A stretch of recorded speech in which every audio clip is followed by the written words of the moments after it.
Now, the announcement that Airtel and Telkom Kenya would no longer pursue a deal to merge operations was perhaps the biggest news in the ICT sector.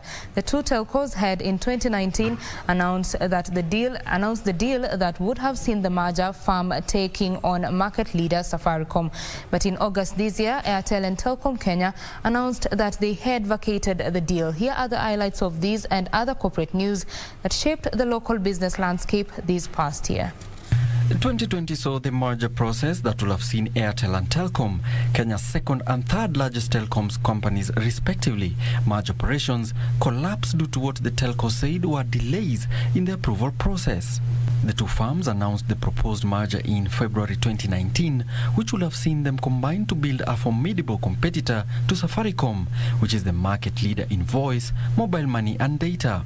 Telcom CEO Mugo Kibati blamed the collapse in the deal to challenges experienced in getting all the approvals required to complete the transaction.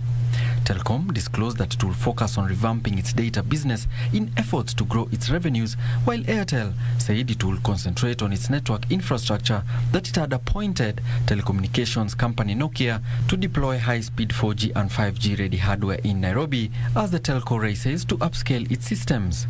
The Airtel-Telkom deal had faced hurdles such as Safaricom that filed a court case to stop the merger on grounds that Telkom Kenya owed it over 1.2 billion shillings in interconnection fees and other charges.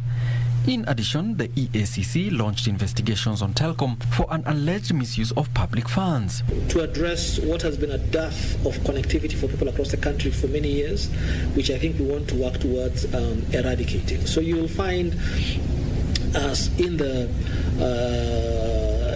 obviously our basic service being connecting people. That will continue to be our major area of innovation and connecting people with better quality services, better value for money. Still on Telcom, Safaricom reported a first-half profit dip this year, the first since 2011, which the telco blames on conducive measures introduced by the government to enable Kenyans bear the impact of COVID-19. This included waivers on mobile money transfer charges on amounts of up to 1,000 shillings that was put in place in April to also encourage Kenyans to reduce physical transactions to help control the spread of the coronavirus. Safaricom's half-year net profit fell 6% to 33 billion shillings, with M-Pesa revenue reducing by 6.1 billion shillings, while income from betting saw a 700 million shillings drop. Safaricom said in the 6 months to the end of September 2020, M-Pesa transactions worth 1.76 trillion shillings had been zero-rated. This year in particular, more than ever, we've had to show Safaricom's strength as a digital and technology service provider, because we become a lifeline for many Kenyans during this pandemic. And in the banking sector, in March, the central bank announced measures that were to help Kenyans cope with the negative impact of COVID-19 pandemic. With regard to enhancing the mobile money transactions, and this include, for instance, the elimination of charges on all transactions below 1,000 Kenya shillings. And as you know, a lot of our people make those transactions, and this is something that I think will be very useful also in the long run. Among the measures was that banks offer borrowers an option to renegotiate their loan repayment periods and extend it up by 1 year.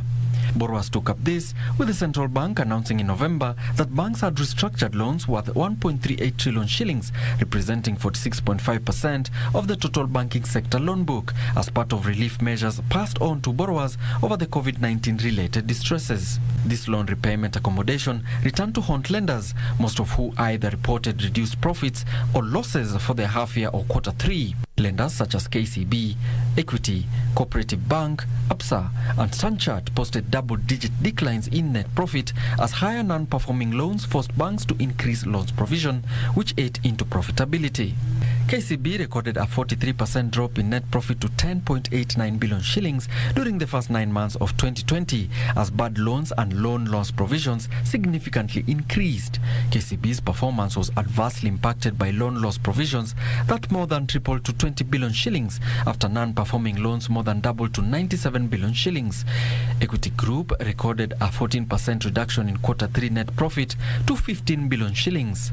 The lender blamed the reduced profits to high operating operational costs, increased loan loss provisions, and poor performances of some of its subsidiaries.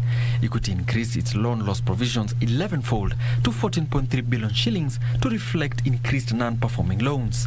Absa Kenya reported a 51% decline in net profit to 3 billion shillings as the lender's performance was impacted by a 147% growth in loan loss provisioning. Absa Kenya said it had offered loan relief and restructures worth 62 billion shillings to customers, equivalent to 30% of loan portfolio. And the process of privatizing 5 state-owned sugar companies gathered steam and immediately ran into headwinds. The Ministry of Agriculture announced plans to lease the sugar factories, shortlisted interested farms, then drama began. 29 farms, including West Kenya Sugar Company, Sukari Industries, China CAMC Engineering Company, Shenzhen Start Instruments, Meta Group, Kibble Sugar, Butali Sugar Mills, Mini Bakeries, and Kogoro Food Complex applied to lease the state-owned sugar factories. But immediately the shortlisting was done, hurdles emerged. For the governors, we represent the sugarcane farmers, and let them respect that whatever the cabinet secretary has done, he has done all the consultation with the sugarcane farmers and the challenges that we're facing sugar sector.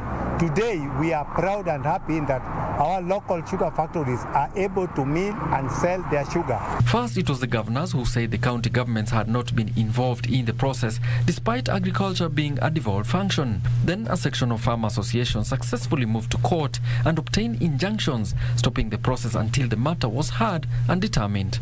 Alan Auko, India Business.